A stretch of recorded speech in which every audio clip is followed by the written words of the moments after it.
Ma'asyiral muslimin rahimakumullah. Qala Rasulullah sallallahu alaihi wasallam, ma nahala walidun waladahu afdala min adabin hasan an Amr bin Sa'id.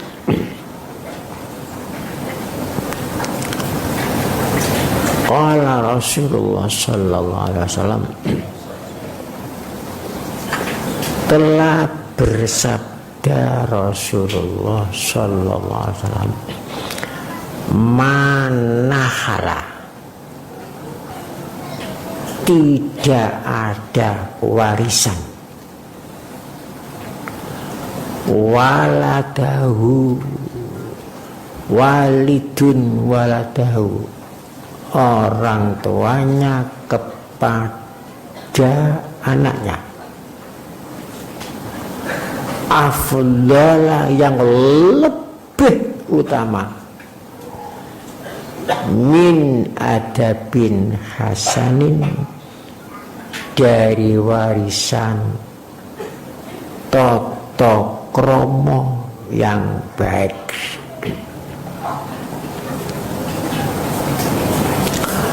Manahala walidun waladahu afdola min hasanin adabin. Tak ada warisan wong tuanya kepada anaknya yang lebih utama daripada warisan adabin hasanin, warisan toto kromo yang baik. Banyak warisan-warisan yang ditinggalkan oleh orang tuanya kepada anaknya. Ada warisan harta benda, ada warisan kedudukan, ada warisan pekerjaan, ada warisan profesi yang macam-macam. Tetapi semuanya itu tak akan bisa mendekati keutamaan warisan yang diwariskan kepada anaknya toto kromo yang baik, ada bin hasanin. Jika orang tuanya tidak mampu mewarisi adabin hasanin, bisa diusahakan kepada orang lain supaya dimasukkan kepada pendidikan adabin hasanin.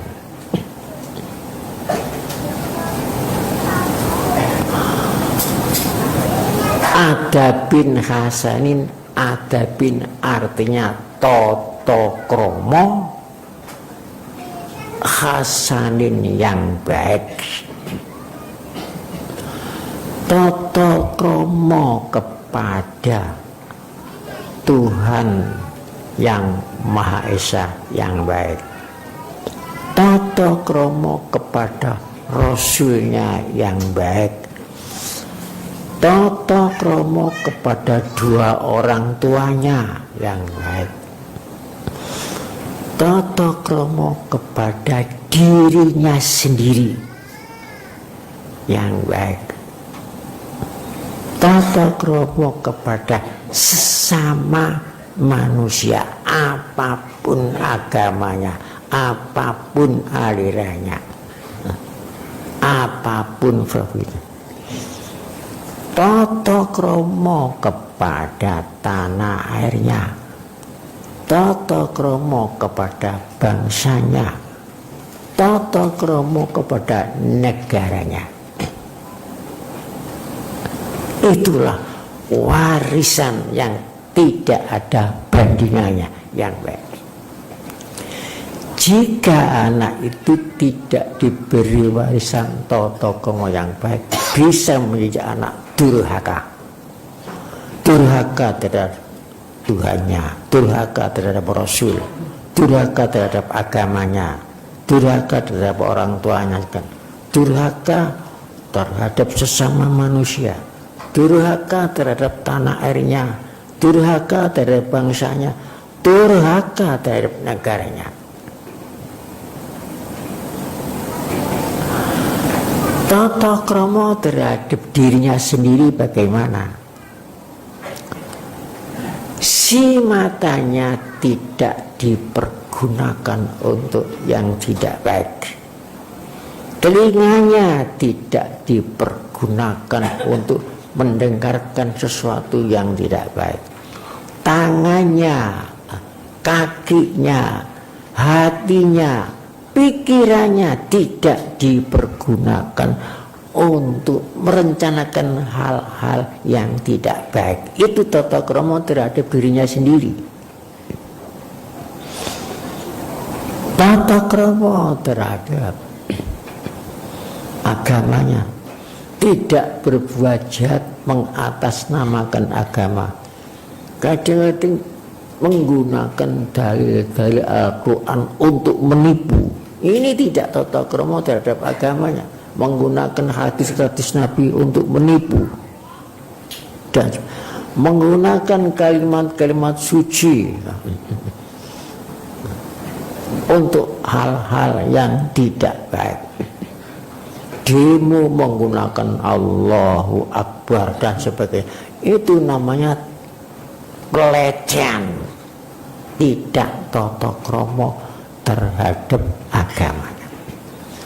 Sehingga orang lain menuduh itulah perintah agama, yang kena agamanya. Begitu pula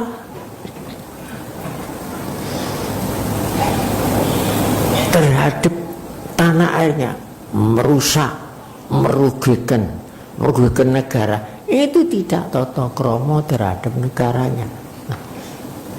Hanya mengikuti hawa nafsunya, mengikuti keinginannya sendiri. Itu anak durhaka, warga negara yang durhaka. Itulah sebabnya saya berusaha menurut kemampuan saya. Anak-anak saya pun juga anaknya warga terkesedia harus diberi warisan adabin hasanin. Seperti anak saya yang telah meninggal dunia Nuzilal, saya ajak kemana-mana untuk melakukan pemandangan. Dan pernah saya ajak masang patok dengan Pak Bari serta Haji Fauzi, Mahmud dan saya masang patok di Gunung Mulyo, saya masang patok di Gunung Tidar, saya masang patok di Gunung Serambil demi untuk keselamatan bangsa Indonesia. Waktu itu tanah Jawa terancam tsunami besar.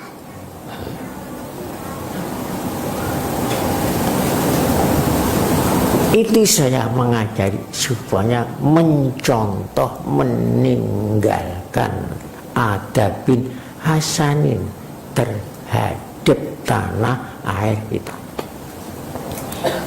Begitu pula tahun 2005 anak saya ajari adab hasanin keluar negeri. supaya tahu perbedaan bagaimana bangsa lain terhadap bangsa kita. Sampai keliling ke 14 negara dengan mencari tulisan Nasru minallah wa fathun qarib.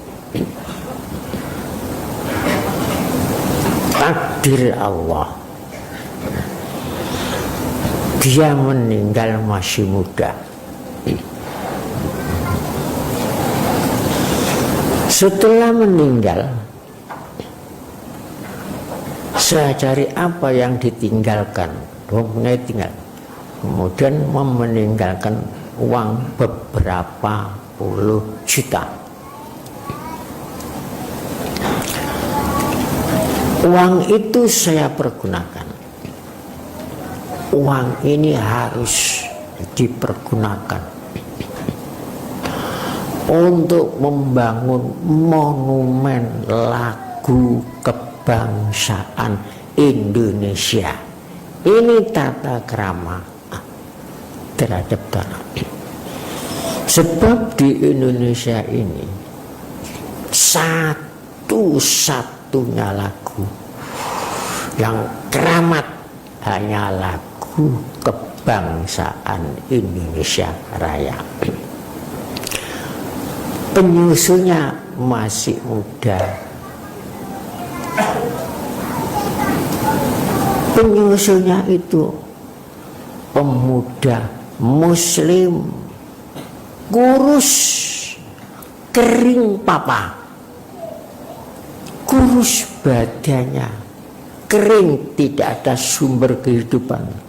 Pikir, papa tidak mempunyai rumah, tidak mempunyai istri, dan tidak mempunyai keturunan, yaitu Wage Supratman. Tapi di dalam kekeringan dan kekurusan itu mengandung kecintaan yang mendalam terhadap Tuhannya, kecintaan terhadap bangsanya, kecintaan terhadap tanah airnya, kecintaan terhadap negara yang dicita-citakan. Sehingga kecintaannya itu terpendam di dalam jiwanya, membentuk butir-butir kalimat teruntai menjadi lagu kebangsaan Indonesia yang keramat.